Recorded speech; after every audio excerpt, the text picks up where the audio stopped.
Hello, everybody. Thank you. Thank you. Thank you. This is a podcast by my dad and my uncle, and they're still unbelievably talking about music. Quite unbelievable. So I hope you enjoy it as much as we all did. It looks like they're going to start in about 14 seconds.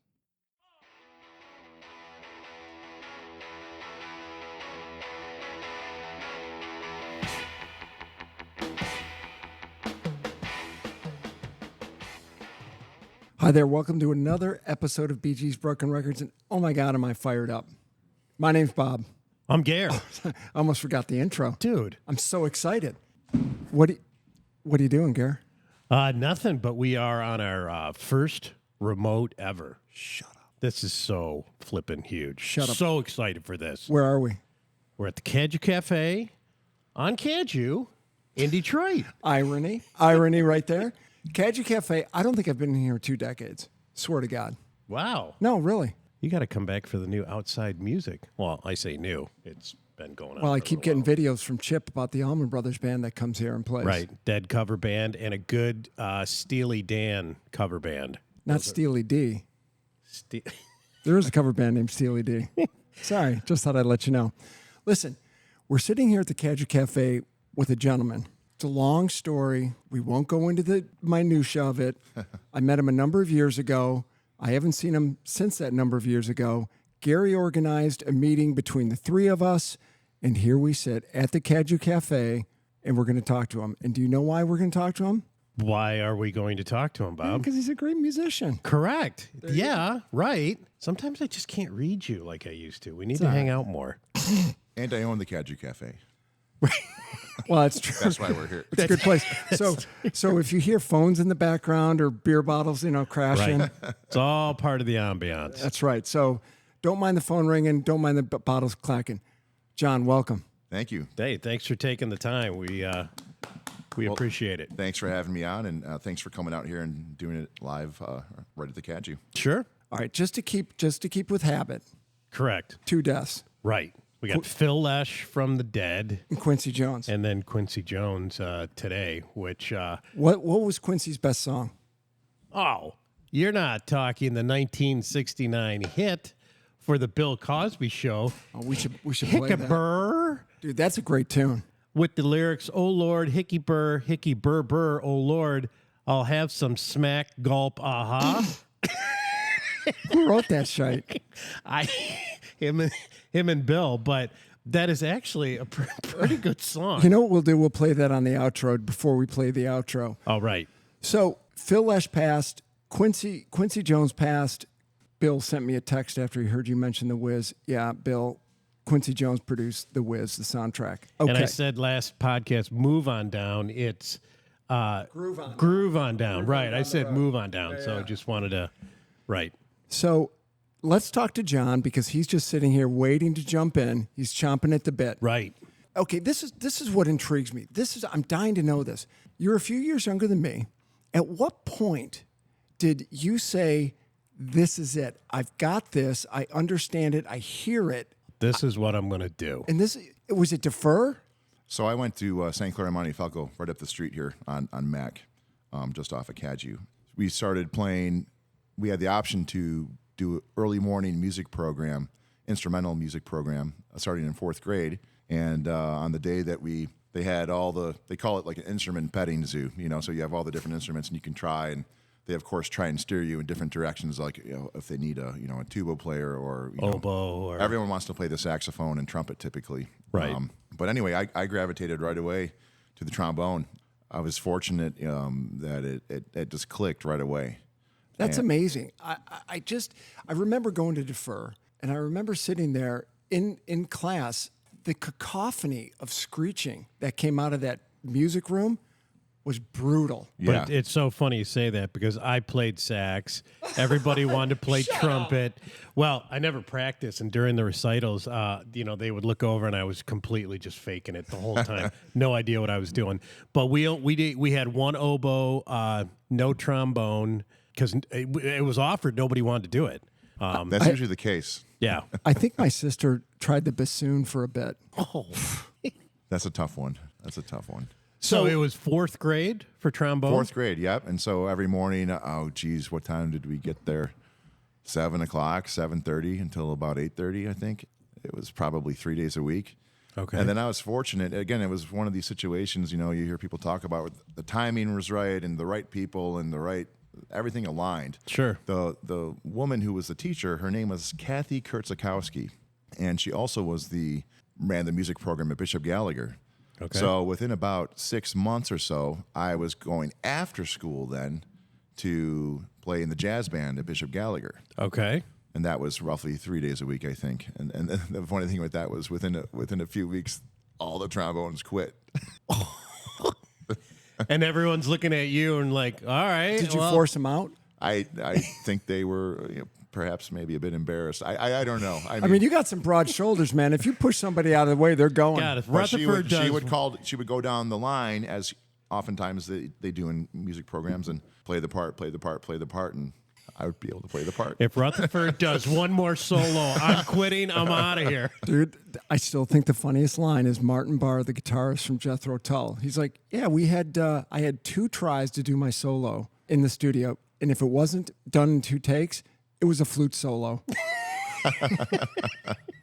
And I just want to add, you were the Falcons at St. Clair. I was Yes. St. Paul Lakers, Okay. which we hated you guys, but you absolutely kicked our ass in sports all the time. We had a We'd good come in run. strong, and you would kill us every time. I don't know if it's still the same, but It is, because my son, Oh, okay. who's 28 now, played for St. Paul's, and I know people who have kids at St. Paul's right now, and that St. Paul's, St. Clair thing is still going on. Okay, So, that's good to know. But yeah, so that's Falcons, Lakers. There's come always on. tension in this world.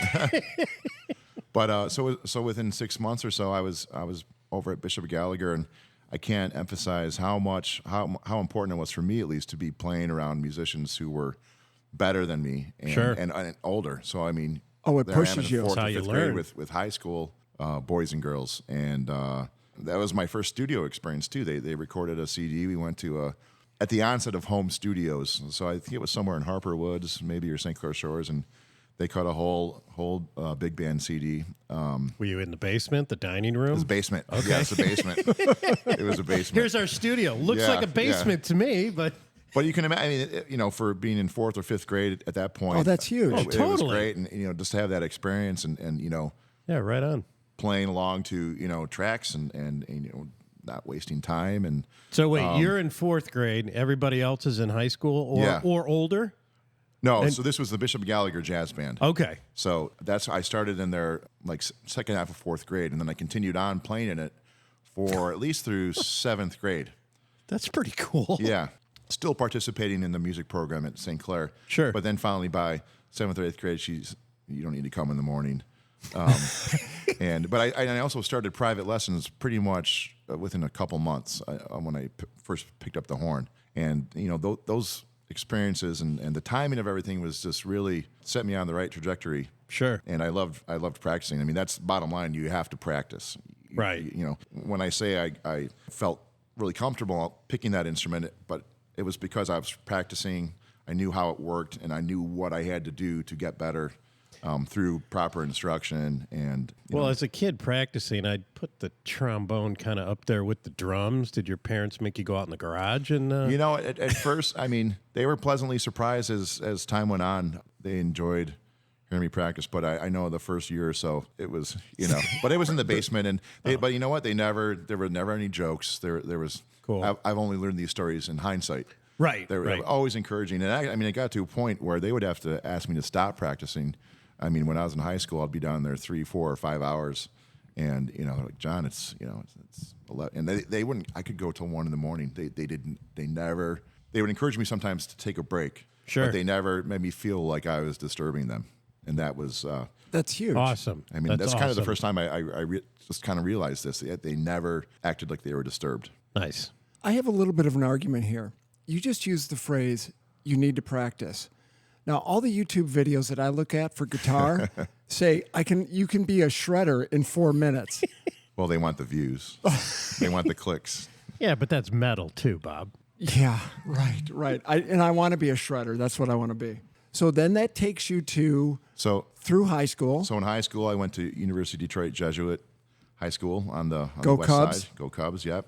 and was in the band there. I kind of I had to be as a requirement to participate in other programs around the town. You usually have to be in your school program. Right. So, but I was participating with the Detroit Symphony Civic Orchestra, which was high school through adults. Then I was going to U of M on Sundays, playing in the U of M youth jazz band and youth symphony orchestra. So that was every Sunday. You're a little busy. Yeah, and Saturday also. The Civic one was on Saturdays, and then the Metropolitan Youth Symphony rehearsed out in Southfield. That was Saturday mornings.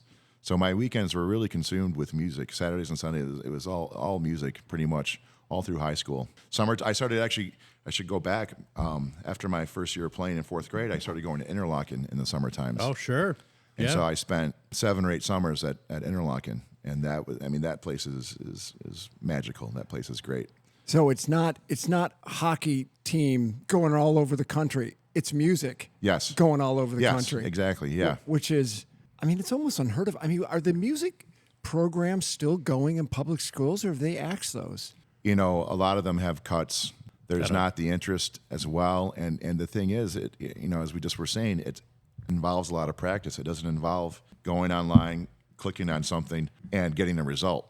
It takes a lot of practice. Are you kidding? That play that I'm doing, 4 months of memorization. Right. Oh, it's crazy. So I think a little bit just the way society is. They want sort of the instant gratification. Right. And it's just it takes a lot of patience. A lot of patience. Do you know who ruined it for us? Bezos. Everything shows up in 2 days. Yeah, there you go. Well, you know what? FedEx started it when it absolutely positively has to be there overnight. Yeah, but you paid a price for that thing. Who says advertising doesn't work? As I said the other day, my kid can recite every political ad That's what you on said. TV. Oh, I can't wait till tomorrow's over. Well, I think there is. Sorry, the next week of election is over. But there's still music programs. But, John, I think you're right. They're nowhere near what they used to be. And, again, the power of music. It's a shame. Now, were your parents, spinning tunes all the time? Was it, where does... my sisters were the ones who were spinning tunes for me, and then I got into music, Dude, I could see your dad scratching. I do. A lot of AM radio, CKLW. The greatest. And The then, best, he had yeah. an 8-track collection. And, I remember listening in Chicago and Blood, Sweat, and Tears. That was about as quote-unquote hard as he got. Okay. Most of the stuff he listened to was American Songbook, Sinatra, Dean Martin. Herb Albert's coming. I saw that. Yeah, I'm that. going. I think March 22nd? Is that over in Canada? No, I think it's at the Oh, Masonic. Masonic. Yeah. It's at Masonic. We gotta go. We got to go. Gotta go. What's her 89? I think he's older than that. Okay. We got to go. Yes. I concur. So high school, then you go to U of M. Yeah. Well, let me just go back really quick. I sang in the boy choir at St. Clair as well, and that was singing is really important to playing an instrument. You got to be able to hear the pitch. You Right. You got to be able to sing. It doesn't have to be pleasant, but you got to be able to sing the right notes. And if you can't sing it and hear it, you're not going to be able to play it on an instrument. So, John, do you have that brain where music is always kind of happening?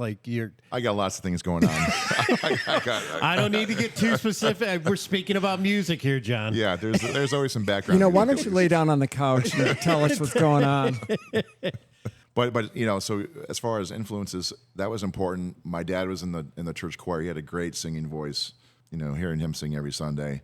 But neither of my parents had any formal music training outside of choir at school and things like that. But I think that generation, your parents, my parents, you were more in tune with some form of music, be it the church choir or your parent, in the 40s and 50s when my parents were growing up. Hey, son, daughter, you're going to be in the school choir. You're just going to do it. Right. And you would learn. Could you imagine if you went up to a kid nowadays who's 12 and said, oh, you're joining the school band. Right. They'd come home with a nose ring or something like that just to piss you off. You used to have to do either choir or band. You did. That was the thing. Yeah. Choir or band or orchestra. And I don't think it's that way anymore. But in the 40s and 50s, all our parents, you had to show your Frank Sinatra card to get in for dinner. Every one of our parents had Frank Sinatra albums, including mine. Oh, yeah. And then take it from there with the Perry Como and all that. You're not talking about the Time Life box sets that I still have in the basement. How many of them do you Stan have? Kenton, Eager Beaver. Oh, yeah. What a great tune. Yeah.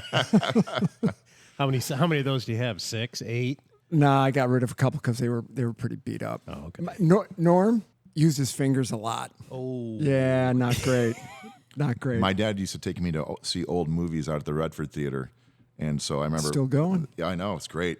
Another hidden Detroit gem. But in fourth grade, when I started playing trombone, he took me to see the Glenn Miller Story, and I thought at that time I thought Glenn Miller was like the best thing ever. I mean, as I've aged, and I mean it's a little corny, it's cheesy, you know, but I'm gonna. he had a run though. He had a run where he was the man, and I just loved that movie. You give me. Wasn't that Jimmy Stewart? Yeah, Yeah. it's Jimmy You Stewart. give me Glenn Miller's greatest hits. I'm going to listen to it start to finish. Honest to God. Sure. It's great shite. But then you might put it away for. Right. Well, then I'm going to couple pull out years. Gene's solo album, but right after that, just to, equilibrium. Yeah. Okay, so then you're off to So Ann then Arbor. I went to school in Boston first for a couple of years at the New England Conservatory of Music. Wow. And then This is a CV, I'll tell you. Now, which one's better, Berkeley or the New England? well, I used to get hired as a ringer because Berkeley didn't have enough trombone players. I would get hired to go over to Berkeley sometimes and Okay. participate in their ensembles. Oh, good. I was fortunate to start sort of substituting with the Detroit Symphony, so I transferred to the University of Michigan and was able to. I was working in Detroit and then Toledo Symphony. Started building a freelance career in the Metro Detroit area. Sure. In Ohio, and that's where kind of things just started sort of growing from there. Then So how old are you when this is starting to move? 20. Okay. And you're just a hired gun. You're a Yeah, trombone guy who's exactly. a hired Yeah. gun. I had a beeper. That's It's for music gigs. Yeah. And that was, I got back to the personnel manager so quick with a lot of these places that, because I had it set up, I'd be in class and I would see it, I'd have to call, I had a early cell phone and, check the brick. message, and then I'd call right back within 10 minutes. And so, yeah, I'm available. I had a good, that was a good just start in the industry. Now, to ask a stupid question, so there just weren't that many trombone players out there. If you're getting people calling you all the time, you're jumping all here, Ohio. I mean, there's not that many of them? I would say, I mean, it definitely usually a deficiency in the number of trombone players in any area. Okay. There's always a lot of trumpet players and saxophone players. Sure. But there's a lot more that goes into it than just the numbers of how many players there are. But it's like, showing up prepared, wanting to be there, doing a good job, showing Good up on player. time. Right. The buzz is worn off before you walk in the door. Easy to get along with, Sure. wearing the right attire. And so, you continually, if you abide by those practices, you just build up a Building your reputation. reputation, yeah, as a not difficult musician. Right. And I hate to go back to this, but the Wrecking Crew, what a band. I mean, to me, Carol Kay is the greatest. Oh, my God, absolutely. If she didn't play on 500 or 1,000 songs, I have no clue. But it was the same thing. I can make a good living doing this. I don't even know if she ever toured. Not sure. Yeah, but what was that documentary? I think Doug T. We don't use last names as much as even though. Talking about hired guns. Yeah, that's a good one. Yeah. Isn't that the one with Arnott, the drummer? What's his name? Kenny Arnoff. Kenny Arnoff. Mm-hmm. Yeah, that's a good one. Hired Guns. Yeah, and then actually, so Kenny used to drum for Bob Seger, who later on I started touring with Bob Seger's band in 2006. I put a horn section together called the Motor City Horns, and we did, well, up until his last, we've done probably, I don't know, close to 350 shows with them since 06, and I think we're on 3. He usually does 1 or 2 tracks with horns on them, like a full horn section. We're on about 3 albums, maybe 3 or 4. Very cool. But Kenny was drummed for the Silver Bullet Band, I think in the 96, 97 tour. I wasn't involved at that point. So where was Don Brewer? He was, I don't think, did he, I I forgot if he did the 86, 87 tour, but Yeah. he probably was busy with Grand Funk. Well, Gary and I have a little bit of a hard on with Don Brewer because he screwed Farner Big time. out of the rights. Oh, I'm Right. staying out of that one. Yeah, no. It's just Bob and I will continue. But no, whatever. Hey, Where- when you bump into Mark Farner in a pet store in Petoskey, you got to support the guy, okay? John, where is the best place you played with Bob Seger and Silver Bullet? I mean, that's a lot of years. you Well, were with him. hold on. So we have 8% of our listeners are over in the UK. 2% are in. Oh. 3% are in Norway. Pakistan. So don't we forget have to- our Middle Eastern brethren. Right. Well, we can't be heard in Belarus and Russia. In Russia. But for everybody out there, Bob Seger's an Ann Arbor-born musician. Some people equate him to a Midwestern John Cougar Mellencamp, or maybe Bruce. Exactly, Midwest Bruce. Right. Wrote a bunch of great songs, really broke it when he put out Live Bullet in 76. I still love Smoking OP's 7 and back in 72. Which, Bob, back in 72, came out when? Released in 73. Come on, ref, let the kids play, right? So Bob Seger is extremely famous in the United States, and then we find out you've played with him. Gary and I have seen you play on stage with Seger when the Rockets were playing with him on that bill. And I just talked to Jim Edwards the other day. Okay. At a bar in Hamtramck. Look at you. And I want to get him on here too. I mentioned it to him. And then I saw the last show at the Palace with Jutter and Kate and one other person. I can't remember. So I've seen you twice play. Because you were at that final show, weren't you? Oh, yeah. Yeah. And when they introduced everybody, I didn't put 2 and 2 together. It makes 3. But wait, now after saying all that, where's the best place to put you on the spot? You played with Seger and With Seger, I would say, playing the Forum and Madison Square Garden were always very cool, very memorable. Played each probably 4 times each, maybe. Jones Beach was very cool. Nice. Are you familiar with that venue? No. I've heard, Right on the water.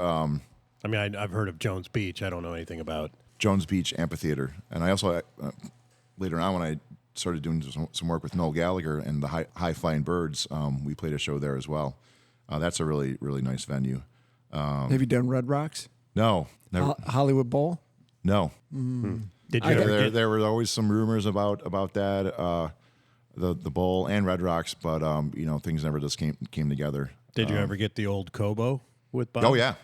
Oh, nice. Yep. Come on. That is fucking That's Yes. awesome. Okay, Yeah. this goes out to the Norwegians. Cobo Hall is an old theater, infamous in Detroit for the bands that have come through there. 12,000. 17, I think. Something like that. But some of the best acoustics and coming. Well, the acoustics always depend on who the sound company is and how the sound is being run. Okay. But I always heard about Kobo. yeah, it was a good place to hear a show. Better for than sure. most. Yeah, it was a good okay. place to hear a show. Paul Stanley likes it. So did Nazareth and April Wine. I'll tell you that Dylan show, I bring it up again. Okay, so Cobo Hall is cool as hell. Have you ever played Masonic? Yes, with Noel Gallagher. Okay, so let's jump. So playing with Seger is flipping huge. You've crossed paths with a lot of musicians over the years, and we'll touch on some of those. How'd you hook up with Noel Gallagher? So the first time he toured North America with the High Flying Birds, it might have been the second time. The first time he started using a horn section, In what year? 2015. Okay. And he was picking up, as bands often do, especially sort of smaller or smaller venues, they'll pick up horn sections in each city they go to. Sure. Cuts back on costs, hotels, exactly. travel, everything. A la Chuck Berry. Yeah. Right, exactly. The manager of the Royal Oak Music Theater reached out to me knowing about my horn group, and they needed a horn section. So we had just finished touring with Bob Seger like the week prior, so we were in great form. We went in, played the sound check. I don't think Noel was there. I don't remember if he was or not. But the band was very happy. We all nailed it. We didn't even do everything. We just did about a half an hour of stuff. Then we came out and did the show. Nice. And I'll never forget a couple times Noel turning around and looking at the horn section because we were playing it really well. And I'm not one to prop myself up, but it was a really good showing, especially given that there was no full rehearsal. Yeah. And we read the book down. We called it a book because it literally is a book, and Yeah. just turn the pages and read the music. I could tell he was pretty happy with it. They continued on and getting a different horn section in each city. But then the next time they came around, or back to North America, they picked us up for the whole tour. Nice. Really? And that's what happened 3 or 4 times after that as well. And then, in hindsight, we found out too, they actually had a discussion that night about because they'd already had some bad experiences with horn sections prior to being in Royal Oak. Okay. And so they were like, should we just bring the horn section? Should we just bring them with us? Okay, now And sometimes those Gallagher brothers don't show happiness, really. So if they showed happiness with you, that's pretty huge. I think Noel's No, hat. he's great. The whole band was great. A really, really enjoyable band to Very to, cool to story. travel and perform with. I for heard sure. the records are good though. Yeah. Yeah. He's a great songwriter. Yeah. Do you have his cell phone number on your cell phone? I have his WhatsApp, All right. Pretty cool. which I don't know. How Pretty that cool. works. Because I hear they're getting back together Oh, for yeah, a I don't think- major North No, American tour. I don't think my accent is right for. So we saw those guys with the Black Crows Correct. The Brothers at tour. Meadowbrook. Right, with was- J-Dub. Yeah. All right. Now let's take a dive through the studio work, if we can do that. So Gary was naming off some people you've worked with: Aretha Franklin. Not in the studio. No? But I did play her. I've played a few shows with her over the years, but Okay. most notably her last one in Detroit, which was, I think she played Philadelphia afterwards, and then I think she passed away within the year. Or Where was her last show? it was in on Detroit? Madison, right in front of the Detroit Athletic Club, like Oh. right in front of Music Hall. They set up a whole Oh, outside. Just in the outs- median. Yeah, Yeah. yeah. Oh, wow. Okay. So walk us through a couple of studio people you've worked with, People you or like Sure. playing with, or whoever comes Well, to mind. and then Gary and I'll give thumbs up or thumbs down to see, Right. tell you if we like him or not. Well, of course, I mean, like I said, a bunch of sessions with Bob Seger, and there's tracks that we've done as well that haven't been released. And Is he still smoking? yes, Yeah. yeah. An interesting session was over COVID for Alice Cooper, which was all I love the coupe. yeah. I He's a love great the guy. Coop. He's very smart too. Really interesting to talk to and very engaging. I just went down and saw he was at Huber Heights, Ohio. I took a buddy of mine down there to see him, who's a fan, and we got to meet him and everything. Yeah. And he was thrilled about that. He put an album out. I think it went number one. Detroit Stories. Detroit Stories, Yeah, where he yeah, used yeah. all Detroit musicians. I've got it. And so that was, I'm on the song $1,000 High Heeled Shoes. That's a good song. Yeah, Johnny B's on that. I believe so. Yeah. I know it. Who from the MC5 would have been on it? Probably Wayne. I think Wayne's Yeah, on he takes it. the guitar solo. Yeah. Yep. Okay. That is cool. I love the coupe. Talk about a guy. You goes from drinking a 6-pack of beer in the morning before he gets out of bed. And my assumption is the only reason he had to get out of bed is because he had to pee, right? To going to the go-to guy for all the musicians who've got to break a bad habit. He's like, you just find another addiction, and he did. And he Right. went to be on Solid Friends with Groucho Marx. Oh, that's right. You Yeah. ever see some of those old? and Salvador Dali. I mean, Yeah. and he was a center square in what was that game show? Oh, Matt. Not Match Game. No. He was a center square in Tic Tac. With that was. well, there's gosh. Hold on, there will be a Bee Gees news alert on that later. Go back. Right. All right, wait a minute. I'm going to totally digress here for a second. We've gone back and forth on text a number of times. Have you listened to any of our podcasts? I have not. Jeez, John, you just should have lied and said, "Yeah, you guys are real." I only listened to I one don't or think you ever two. sent me a link. Kurt. And I didn't know Bob, the that name. was the one thing you were supposed to do. Oh, besides bringing all the equipment over and setting it the fuck up. I didn't know the name of it until just now. God, Do you have a business card you can give them? yes, I do. Okay, over there. We'll give you one more. But I wanted to, John, I was going down your list, like Yo-Yo Ma, The Who, Ray. The Yo-Yo Ma thing, that was a real major experience for me. That was when I was 21, maybe 21, 22, and got to tour all of North America with his group called the Silk Road Ensemble, which was a group he put together that basically followed the musical cultures of the Silk Road and Really? throughout Asia Wow. and Europe and Okay. the various cultures. So it was a very eclectic group. But there was one piece that had 3 trombones. I think there were 9 instruments total in this piece, and it was only about 15 minutes, but it featured very traditional vocal stylings, Asiatic vocal stylings. I forgot exactly which culture it was. We recorded at the Hit Factory in New York, which are no longer there. And that was I got a call from Toledo just to do a one-off. And then he's like, you know what, I want you to come and do the rest of this with me, and I want you to record it. And that was, again, just from responding to a phone call quickly. Sure. And then I actually got to put the whole section together for him. So I hired the other 2 trombonists as well.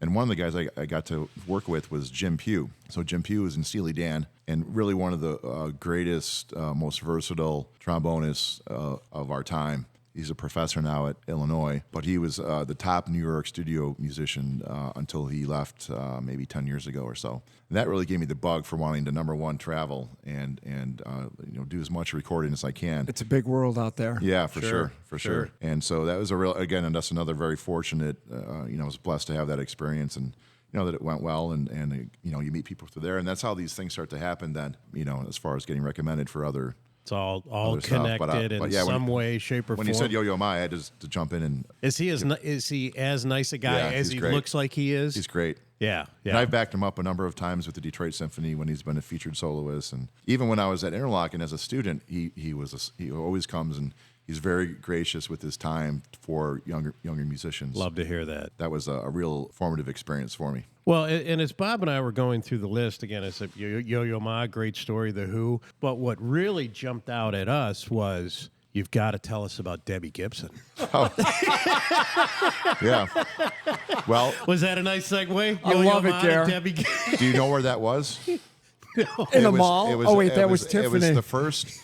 It was not a public performance, but it was the first performance at Ford Field, I believe. Oh. And it was a private party, and it was a real sort of random array of artists they assembled. And I was very young back then. What was that? 2003 when they. 02 is when Ford Field opened, because Comerica was 2000. Because I was at the first Tigers game. I think Ford Field was 02. So this is like 02 then, and I wasn't as inquisitive sometimes when I would go to early on when I go to play gigs, but I always try and find the backstory now because the backstory is often very interesting. But anyway, it was Gladys Knight and the Pips, and it was Debbie Gibson, and I'm not sure if there was a third act on it, but anyway, that was okay.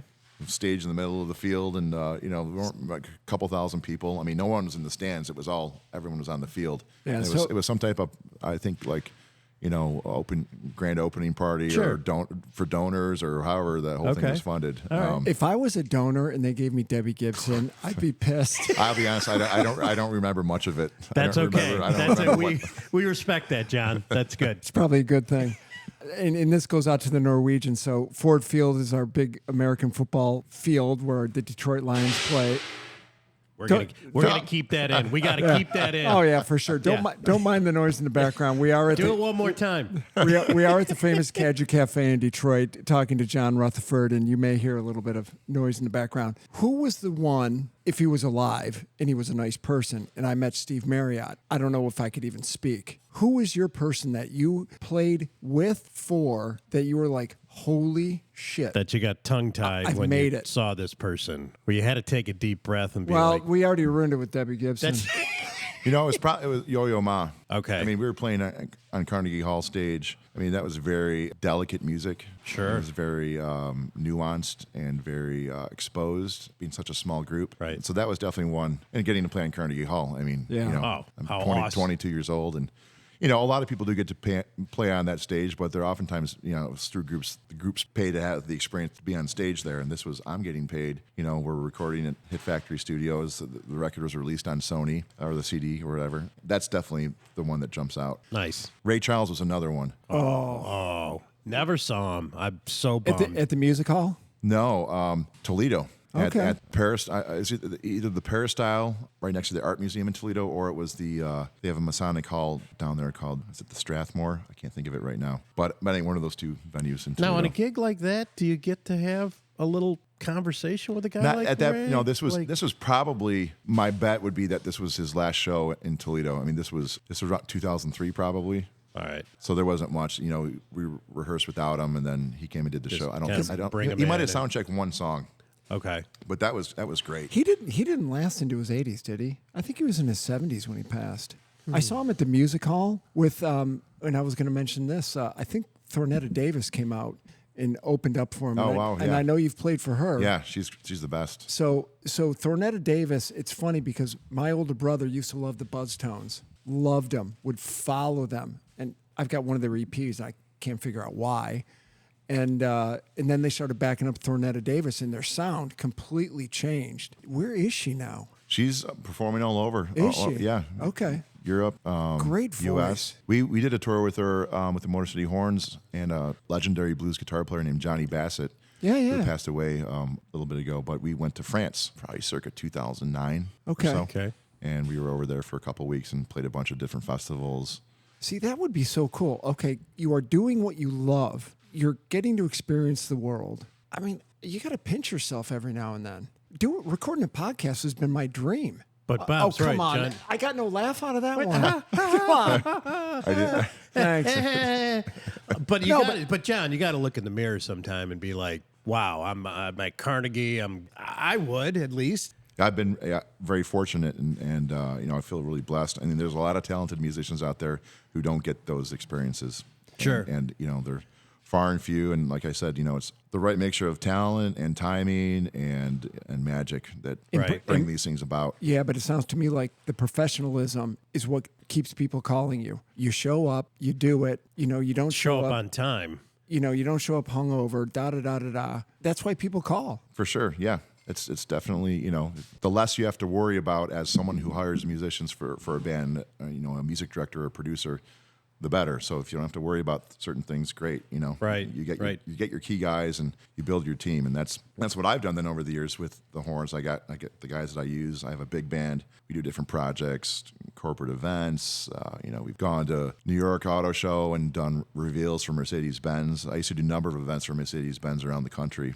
And it allowed me, too, to hire Detroit musicians for projects, which is something I always feel very honored to do and like to do, is to get, exposure to Detroit culture Sure. and music and the people. I was. Wait, you gonna? No, my hand's up. You gonna interrupt me? My hand's up. Go Yeah, ahead. I interrupt you. Got to interrupt me again. I want to go back to Noel Gallagher real quick. So you're called. It was yourself and how many other players, and you organized them and you brought them all. And this is your ensemble. The Motor City Horns, yes. Okay. Yeah, I brought two others, a sax player and a trumpet player. And who are they? What are their names? Keith Kaminsky, and at that time it was Bob Jensen on trumpet. And Bob is not there. Well, then later, it sort of morphed for a while. At one point, then there was a trumpet player named Walter White who I brought in. It's based on availability and Okay. things like that. Sure. And then they got to a point where they would just hire Keith and myself, so the sax and trombone, and they would bring a trumpet from the UK, which was what we've done the last 2 or 3 times. And that was pretty cool. Some of the guys they've brought, one guy was in Madness. Oh, nice. Love them. He actually has a podcast over in the UK as well. Sort of like, it's a comedy podcast. Joseph, his last name right now. How good is your photo album? I've never been huge on taking tons of photos, but there's enough. Yeah, there's some good ones. You got a couple pictures on the wall at home?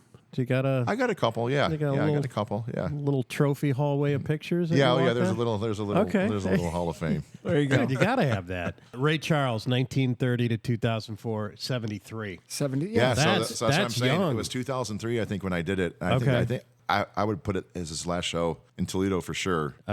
June 10th, 2004 is when he passed. But again, 73, that is really young. I mean, I know he lived a hard life. And Yeah, I think I saw him summer of 2002 okay. at the music hall, which is great. And they walked him out. I think he played 70 minutes. He might have played 60. Not long. That's pretty good, though. I mean, at that Yeah. age. John, tell me this. What, from a horn perspective, bringing it back locally, the Detroit scene, is there strong talent to choose from? I know, like, if someone called you today and said, hey, John, we need you and 3 other... I think there's very strong talent for sure. Oh, Yeah. good. Oh, that's great to hear. Okay. Just curious. Best horn section in history, besides the Motor City Horns.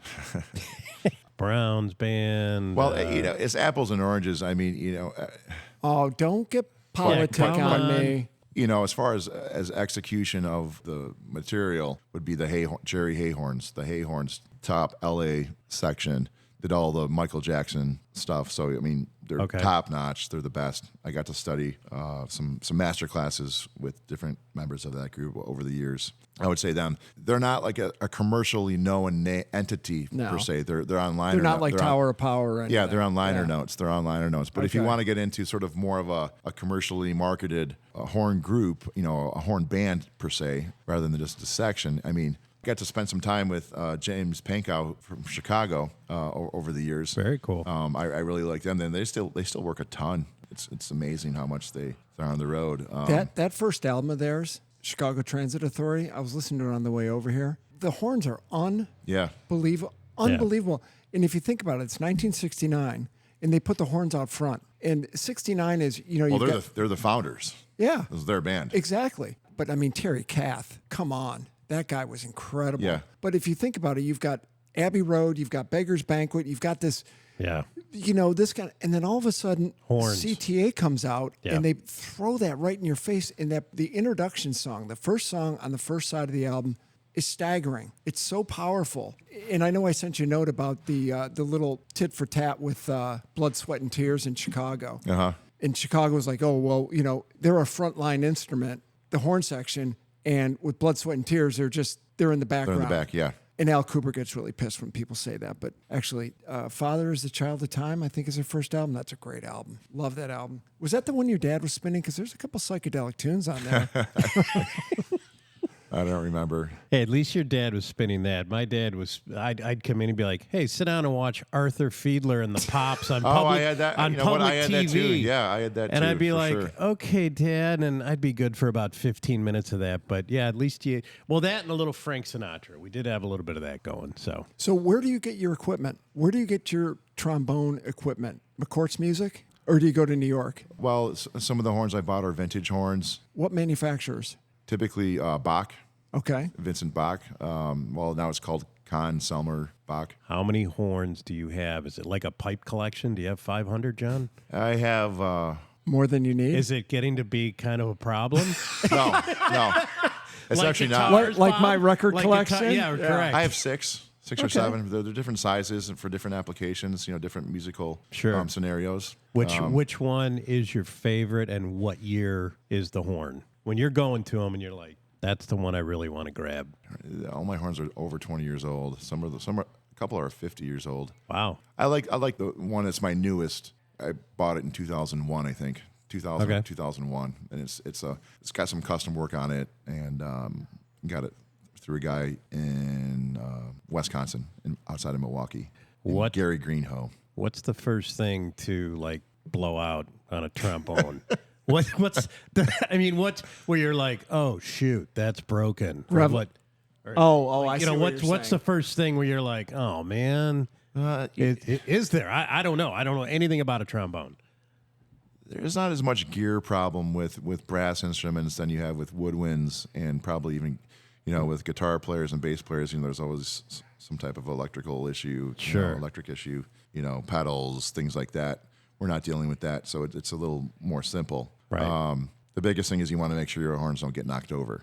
Yeah. And that can be hard on a big stage, rock band environment with people moving around. Right. Moving equipment. The important thing is on a trombone is to have your slide aligned, just like a car's wheels are aligned. You want to have the outer and inner slides aligned. If they're not, you can't move it, or it doesn't move well. Right.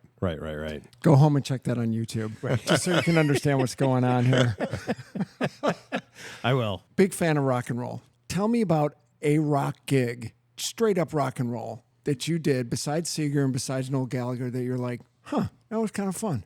A memorable performance was with Susie Quattro at the Detroit Music Awards. We love And the reason Bob is one of the biggest fans.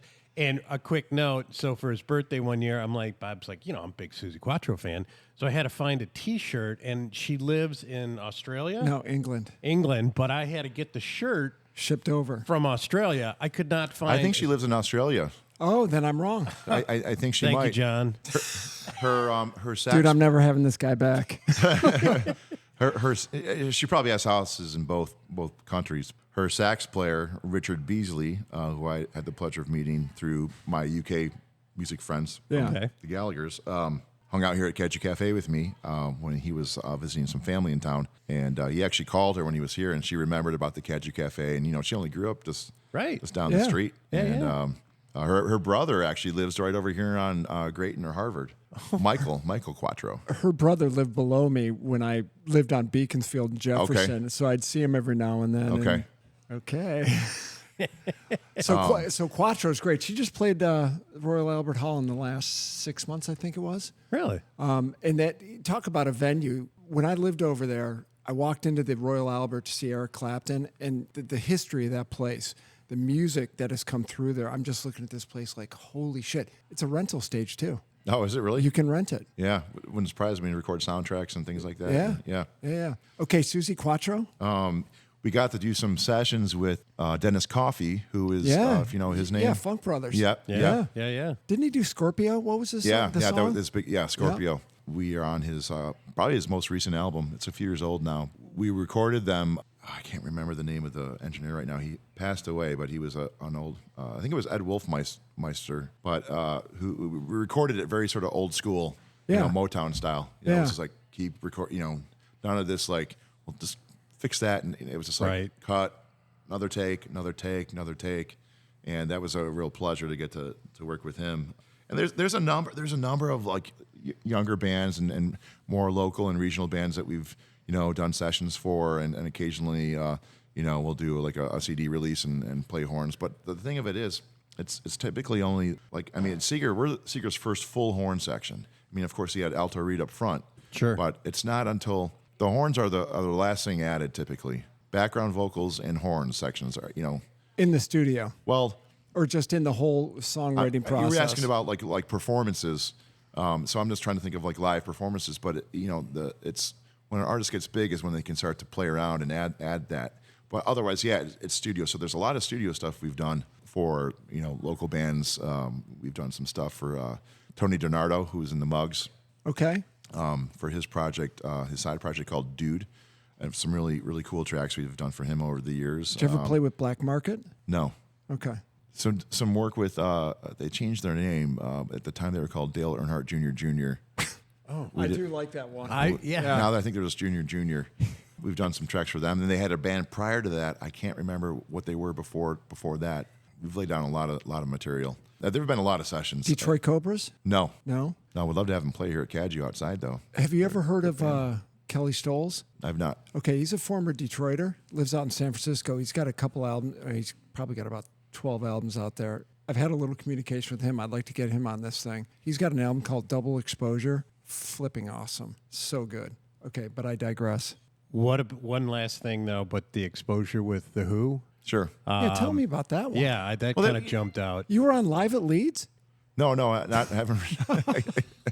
I haven't. Wait a minute, I haven't wasn't recorded with informed. them. This guy. Yeah, Who is sorry, this guy? sorry. Easy. Their last few tours, they've picked up musicians in the areas where they've been performing, and so I played their last couple of Detroit shows, and I did one out in Grand Rapids too, where they would pick up roughly 30 musicians, some strings, horns, woodwinds. And they just give you a book and you follow. Yeah, In 1994 or 6, Grand Funk did the Palace with a full background orchestra. Would you have been in that one? There was a concert for, it's not Campuchia because that's a 80s thing. It was, Farner wanted to do a fundraiser for I know what you're talking about. No, Bosnia. I was not involved in Bosnia, that. I was not okay. involved in that. But a colleague of mine was named Walter White. Okay. Was involved, did all the horns. Yeah, we came in late on that one. We missed Frampton. Right.